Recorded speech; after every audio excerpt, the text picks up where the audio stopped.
Hi అమ్మ, అందరూ బాగున్నారా? నేను బాగోవాలని మనస్ఫూర్తిగా కోరుకుంటున్నాను. ఇవాళైతే ఉలవచారను దానికి కాంబినేషన్ బంగాళదుంపలు వేపుడు చేస్తున్నాను. దానిలో కావాల్సిన పదార్థాలు చూపిద్దాం రండి. ఇది ఉలవ కట్టుకమ్మా, ఉలవ పిండి తీసుకున్నాను, ఒక ఉల్లిపాయ తీసుకున్నా, 2 పచ్చిమిరకాయలు, 2 టమాటాలు, నిమ్మకాయ సైజు చింతపండు, ఒక రెబ్బ కరివేపాకు, కొత్తిమీర, 6 రెబ్బలు 7 రెబ్బలు ఉంటాయి, ఎల్లుల్లిపాయలు, పసుపు, కారం, ఉప్పు, ఎండుమిర్చి, బంగాళదుంపలు, బంగాళదుంపల వేపుడులోకి మసాలా. స్టార్ట్ చేద్దాం.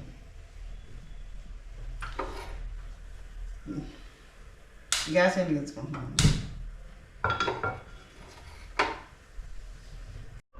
గిన్నె వేడెక్కిందమ్మా, వేసుకుందాం, నూనె వేసుకుందాం. 50 గ్రాములు పట్టించాను.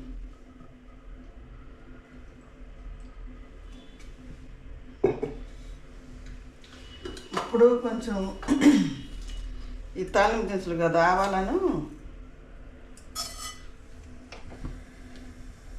ఆవాలను జీలకర్ర వేయాలమ్మా. ఈ తాలింపు దినుసులు అవసరం.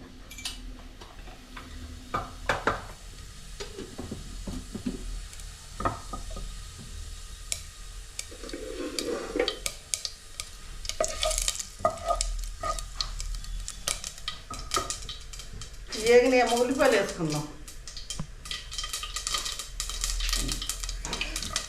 ఉల్లిపాయలు వేసుకుని కొంత ఉల్లిపాయ పచ్చిమిరపకాయ,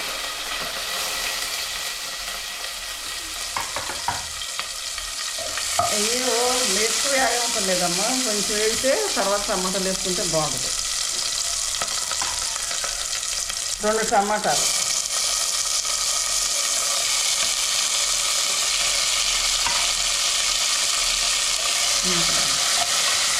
మగ్గాలమ్మ. ఇటు వేగిందమ్మా, ఉప్పు కారం వేసుకుందాం. స్పూన్ వేసానమ్మ, ఉప్పు చూసేసుకుందాం.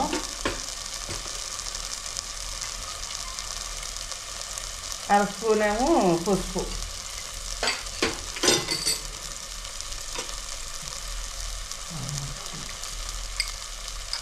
కారం 1 స్పూన్ వేసుకున్నాం. కాకపోతే కొంచెం వేసుకోండి అమ్మ, స్పూన్ వేసాను.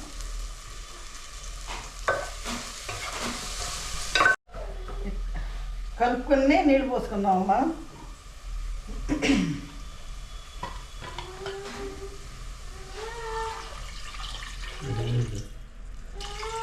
అర లీటర్ పోసానమ్మ, నేను తక్కువే చేస్తున్నాను కాబట్టి తక్కువ. ఇదిగో పిండి ఈ గిన్నె ఉంది, 1 లీటర్ పోసాను. కావాలంటే కొంచెం కలుపుకోవచ్చు వేడి నీళ్ళు. ఇప్పుడు కలుపుకుందాం, నీళ్ళు పోసి కలపాలమ్మ.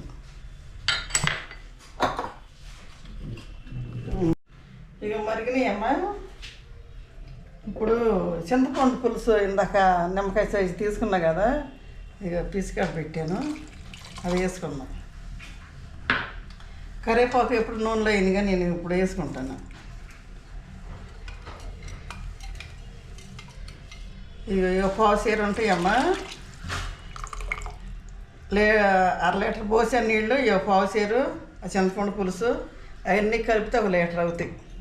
ఇంకెక్కువగా ఉన్నవాళ్ళు ఎక్కువ పెట్టుకోవచ్చు, నేను తక్కువ పెట్టాను అన్నమాట. ఇంకా కాసేపు మరగనిద్దాము. ఇక కాయిపోయి వస్తే బాగుంటుంది. మరీ చిక్కగా కాకుండా మరీ పలసగా కాకుండా. ఇక కొత్తిమీర వేసేసుకుందాం.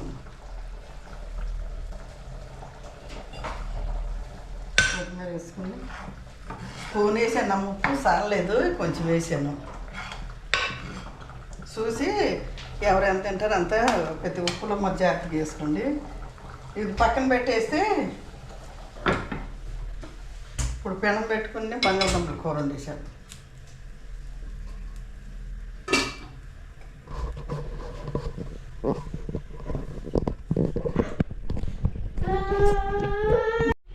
గ్రాములు వేసానమ్మ నూనె. తాలింపు దినుసులు వేసుకున్నాం. ఆవాలు వేసాను. మినపప్పు అమ్మ చిన్న స్పూన్ 2 స్పూన్లు పచ్చెనపప్పు,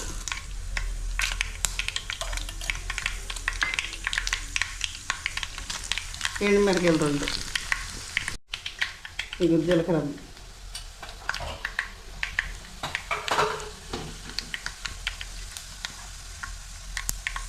కొంచెం పసుపు వేసుకుని తర్వాత ముక్కలు వేసుకున్నాం.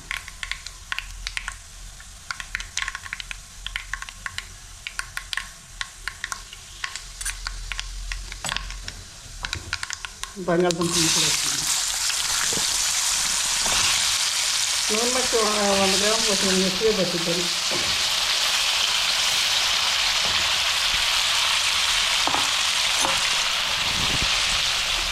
కాసేపు మగ్గాలమ్మ.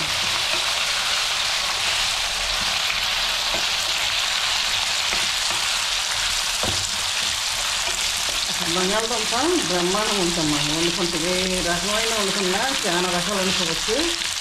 సూపర్గా ఉంటుంది.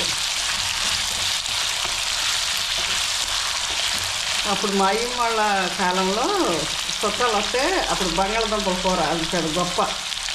అప్పుడు వండి పెట్టేవాళ్ళండి చుట్టాలు వస్తే. తర్వాత కొడుగుండి పులుసు. ఇప్పుడు అంటే 2 రకాలు వచ్చినాయి అనుకోండి. బంగాళదుంప అప్పుడు అంతా బాగా వండుకునేవాళ్ళు. ఇదమ్మా ఇది వేగింది. ఇది కొంచెం 70% ఉడికినట్టు అన్నమాట. ఉడికింది బంగాళదుంప కూర. అసలు తింటే మతిపోతాయి అనమాట. అంత కమ్మగా ఉంటుంది వండుకుని కనుకంటే. ఊరినాక నూనెలో బొల్లడిచి ఉప్పు కారం వేసినా కానీ అంత బాగుంటుంది బంగాళదుంపలో ఉన్న టేస్ట్ అది. కాకపోతే కాళ్ళు నొప్పులు అని చెప్తే కానీ ఒంటి మడికి మంచిది బంగాళదుంప మట్టికి. కాకపోతే వండుకునే తీరు కుదిరితే బ్రహ్మాండంగా ఉంటుంది. ఈ మట్టికి కాంబినేషన్ సాంబార్లైనా రసంలైనా పులసీరలైనా చాలా బాగుంటుంది. అయితే ఈ ఉలవచారు చేసే కదా, ఉలవచారు ఆనాడు ఎడ్లకి విజయవాడ సైడ్ పల్లెటూరులో ఏం చేసేవాళ్ళు అంటే ఎడ్లకి ఉడకబెట్టి పెద్ద కుండలో వేసి ఉడకబెట్టేసేసి మసాలా వేసుకుందామమ్మా. మసాలా మాట్లాడుతున్నాను. ఉడకబెట్టేసుకుని ఎడ్లు పెడితే ఎంత బలమన్నమ్మా. పొద్దు గూకులు ఉప్పు వేసుకుంటున్నానమ్మా. పొద్దు గూకులు చేలో దున్నొచ్చి తర్వాత ఉలవలో వేసేవాళ్ళు ఎంత బలంగా ఉండే. దాంట్లో చారులాగా వస్తాయి. అవి కనుక మళ్ళీ ఈసారి చేసి చూపిస్తాను. అది మట్టుకి గుడ్లు వేసి చూపిస్తాయి ఈసారి. చాలా బాగుంటుంది. అది ఈ ఉలవచారు ఏంటంటే వానాకాలము చలికాలము మరి తింటే ఒంటికి మంచిది. వేసవకాలం అంటే ఏడు ఎక్కువ ఆరోగ్యం కూడా మంచిది. అందుకని ఈ చలికాలం చాలా మంచిదని ఇప్పుడు చేస్తున్నాను అనమాట. ఇది ఒకటి వేగిందమ్మా. అది అయితే ఇది కనుక పిల్లలు ఇష్టపడతారో పెద్దలు ఇష్టపడతారో అక్కడ వండుకుని పెట్టుకుంటే దుంప పిల్లలకు కూడా పసిపిల్లలకు కూడా ఉడకబెట్టేసి అక్కడ ఉడకబెట్టి సంవత్సరం వచ్చిన పిల్లలకి కొంచెం క్యారెట్ ఇది బంగాళదుంప మొక్క వేసి చేస్తే చాలా మంచిదమ్మా. ఉడకబెట్టేసి మెత్తగా కలిపేసి పెడితే పిల్లలకి చాలా మంచిది. అయితే అమ్మా నేను అల్లం వెల్లిపాయ పేస్ట్ వేయలేదనమాట. ఏగి ఏం చేద్దంటే అల్లం వెల్లిపాయ మాడినట్టుండి కొంచెం మాడవసం వచ్చిందని నేను ఏం వేయట్లేదు. జీలకర్ర పొడినాను మామూలు గరం మసాలా వేసాను. ఇప్పుడు కొంచెం ఉప్పు వేసుకుందామమ్మా. ఉప్పు వేసాను, కారం వేసుకున్నాను. కారం తగినంత స్పూన్ వేసేలే, ఇంకా స్పూన్ వేస్తున్నాను. కొంచెం ఎక్కువగా తినేవాళ్ళు కొంచెం వేసుకోండి అమ్మా. నేను తక్కువగా తింటారు కాబట్టి నేను తక్కువ వేస్తున్నాను. అది ఇది ఇటు వస్తే చాలా బాగుంటుందమ్మా కూర మట్టికి. అది ఉండాలి. ఇప్పుడే నేను ఇందాక కరివేపాకు వేయలేదు కదా. కరివేపాకు ఏం చేస్తానంటే ఈ మధ్యలో ఏ కూరలైన మధ్యలో వేస్తానమ్మా. నూనెలో వేస్తే మాడిపోయి అంత వాసన రాదు. కానీ ఎప్పుడు కూడా ఏ కూరలైన మధ్యలో వేస్తాను నేను. నాకు ఇష్టం నూనెలో వేసుకుంటే నూనె వేసుకోండి. ఇంకా కొత్తిమీర కూడా తలుపుకుందామమ్మా. అసలు ఏదైనా చక్కగా మనం ఓర్పుగా చేసుకుంటే ఏ కూరైనా కమ్మకుంటుందమ్మా. ఇది ఇట్లుంటే మగ్గిపోయినట్టు. ఇది వేసుకుని అక్కడ పిల్లలు ఇష్టపడతారు పెద్దలు. అసలు బంగాళదుంప కూడా ఇష్టపడిన ఎవరు ఉంటారు అనుకోండి చాలా బాగుంటుంది అన్నమాట. ఇది సరేనమ్మా కట్టేసుకుందాం.